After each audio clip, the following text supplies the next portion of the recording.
जब भी कोई इंसान चीटिंग केस में अरेस्ट होता है तो अक्सर ऐसा देखा गया है कि मामले 1 2 नहीं 10 15 20 तक उसके ऊपर लग जाते हैं। और ये 10 12 15 20 भी मैं कम एक गिनती बोल रहा हूं। मैंने तो ऐसे ऐसे मामले देखे हैं जिसमें कि 90 या 100 या 150 मुकदमे तक सामने वाले पर डल गए, मतलब उसका एफआईआर में नाम आता चला गया। दोस्तों अक्सर मामले सामने आते हैं जो कि चीटिंग के होते हैं और आजकल चीटिंग के मामलों में बहुत ज्यादा बढ़ोतरी हो चुकी है। जब भी कोई इंसान चीटिंग केस में अरेस्ट होता है तो अक्सर ऐसा देखा गया है कि मामले 1 2 नहीं 10 15 20 तक उसके ऊपर लग जाते हैं। और ये 10 12 15 20 भी मैं कम एक गिनती बोल रहा हूं। मैंने तो ऐसे ऐसे मामले देखे हैं जिसमें कि 90 या 100 या 150 मुकदमे तक सामने वाले पर डल गए, मतलब उसका एफआईआर में नाम आता चला गया। ये होता कैसे है? मान लीजिए कि चीटिंग में कहीं पर भी आपका नाम आया, आपने किसी भी इंसान को अपना अकाउंट दिया था या अकाउंट खुलवाए गए थे या फिर सिम आपने दी थी।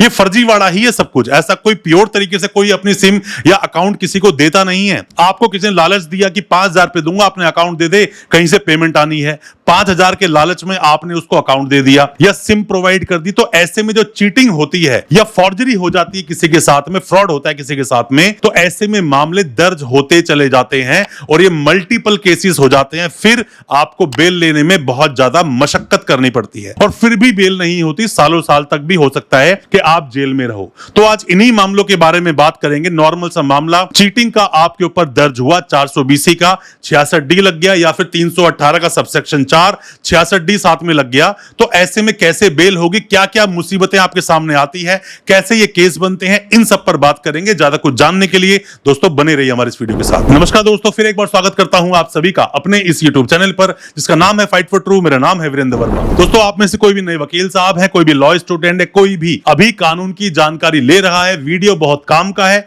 वीडियो को पूरा देखें, समझें। हो सकता है हमारी इस वीडियो के माध्यम से जो बातें आपको बताऊंगा किसी केस में आपकी कोई मदद भी हो सके। और अच्छा लगे दोस्तों ये वीडियो तो लाइक शेयर सब्सक्राइब आप जरूर कर दें। दोस्तों होता क्या है कि पहले नॉर्मल से कुछ बातें समझिए। कोई भी किसी भी केस में आपका नाम आया, चीटिंग केस में आपका नाम आया, हो सकता है कि आपके अकाउंट में सिर्फ 10,000 रुपए ही आए हों। 10,000 रुपए आए, लीन लग गया आपके अकाउंट पर। ऐसे में कई बार पुलिस आपको नोटिस सर्व करती है 41A का या फिर 35 का सबसेक्शन 3 का नोटिस आपके पास आता है। जो ये नोटिस आपके पास दोस्तों आया है ना, नोटिस का मतलब पुलिस स्टेशन आपको जाना पड़ेगा। ऐसे में नहीं कि आप उस पर व्हाट्सएप पर ही रिप्लाई कर दोगे या फिर आप उसको मेल टाइप करके भेज दोगे या फिर पोस्ट कर दोगे किसी भी नोटिस का रिप्लाई। ऐसा नहीं होता। यहां पे साफ साफ लिखा हुआ है कि आपको इन्वेस्टिगेटिंग ऑफिसर के सामने जाकर प्रेजेंट होना पड़ेगा, तब जाके आपकी बातों को सुना जाएगा। आपके पास भी अगर वो नोटिस व्हाट्सएप पर आया है, मेल पर आया है, तो उसकी वैल्यू नहीं। या तो पुलिस वाले घर पर आपको देने के लिए नोटिस खुद आएंगे या हो सकता है आपको पोस्ट किया जाए वो नोटिस, तो ही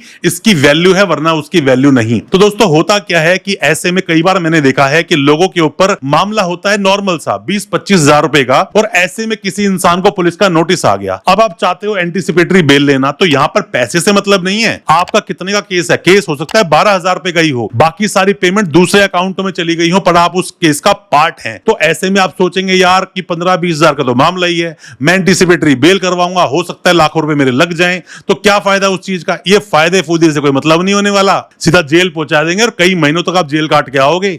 तो इससे कोई मतलब नहीं है। क्राइम हुआ है, अपराध हुआ है, आपका नाम आया है, या तो आप बेल लोगे या इन्वेस्टिगेशन ज्वाइन करवाओगे या केस को खत्म कराओगे। तो इस चीज को, इस फुतूर को अपने दिमाग से निकाल देना कि बहुत छोटा सा मामला है, यूं जाऊंगा और बेल ले लूंगा, ऐसा नहीं होता। जो एफआईआर हुई ना आप पर, एफआईआर में करोड़ों की घटना हो सकती है, मतलब करोड़ों रुपए का ट्रांजैक्शन हो सकता है। उस एक अकाउंट से वाया वाया होकर आपके अकाउंट में भी पेमेंट आई, तो मतलब आपको आपका कमीशन उस अकाउंट के थ्रू मिला, या कोई भी रीजन हो सकता है। इस बात को बताने में ही अगर आप जेल चले गए ना तो महीनों लग जाएंगे। इसको हल्के में गलती से लेना मत। और ऐसे में जैसे ही आप जेल पहुंचोगे तो केस बर केस आपके ऊपर लगते चले जाएंगे। ऐसे में 2 4 5 10 20 केस हो जाएंगे। पता चला कुछ केस हुए बॉम्बे में, कुछ केस हुए दिल्ली में, कुछ केस हुए गुजरात में, कुछ हुए तमिलनाडु में, कुछ हुए बिहार में, कुछ हो गए पंजाब में। तो बेटा सारे स्टेट में घुमाएगी आपको पुलिस। मतलब अभी पुलिस ने आपको उठाया बॉम्बे में रखा हुआ है या महाराष्ट्र में रखा हुआ है, जैसे ही वहां से आप बेल लोगे उठाकर आपको पंजाब में डाल देंगे। पंजाब में आप रहोगे, हो सकता है दिल्ली पुलिस वहां से आपको लेकर जाए रिमांड पर। तो ये सब चलता रहेगा। आपको हर स्टेट से बेल लेनी पड़ेगी। ऐसा नहीं कि सारे केस को एक जगह में लेके आ जाऊंगा, बहुत टफ है। पर हाँ, आप एक ही स्टेट के सारे केस को एक साथ ला सकते हो।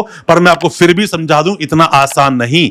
मल्टीपल केसेस में मल्टीपल बेल लेनी होती है और जल्दी से बेल मिलती नहीं है। इसीलिए जितने भी जजेस हैं वो आजकल इन मामलों को बहुत ज्यादा सीरियस तरीके तरीके से देखते हैं। तो आप सोच रहे हो अभी मेरा नाम किसी एफआईआर में आया है, क्या करूंगा एंटीसिपेटरी बेल लेकर, जो होगा चलता रहेगा, ऐसे नहीं होता। आप सीधा बोलो कि जाके मैं कॉम्प्रोमाइज कर लेता हूं। कितने में कॉम्प्रोमाइज करोगे, कितने केस में कॉम्प्रोमाइज करोगे, कितने में कंपाउंड करोगे और कितनों की पैसे दोगे आप, क्योंकि उन लोगों के अकाउंट से तो बहुत पैसा निकला है। और कितने सारे केस में आप कॉम्प्रोमाइज कर लोगे, आप वो जेल में बहुत लंबे समय तक रहना पड़ सकता है। इन सब फालतू की चीजों में अगर आप हो, इन सब से आप बाहर निकलिए, वरना चीजें सीरियस हैं। आप ये मत सोचना बस नॉर्मल सा चीटिंग का मामला है। कई बार मैंने चार्जशीट लगने के बाद भी, हाई कोर्ट तो छोड़ो, सुप्रीम कोर्ट से भी लोगों को कई बार बेल नहीं मिलती है। डिपेंड करता है केस टू केस, डिपेंड करता है कितनी आपकी उसमें इन्वॉल्वमेंट है, डिपेंड करता है वो जो चीटिंग हुई किस तरह से हुई। आप सिम प्रोवाइडर हैं तो भी प्रॉब्लम होगी, अकाउंट प्रोवाइडर हैं तो भी प्रॉब्लम होगी, आपने खुद चीटिंग कर दी फिर तो आप पक्का फंसोगे। मास्टरमाइंड हो या नहीं हो, पर आप उस चीटिंग फ्रॉड का पार्ट हो, बेल आपकी जल्दी से होगी नहीं।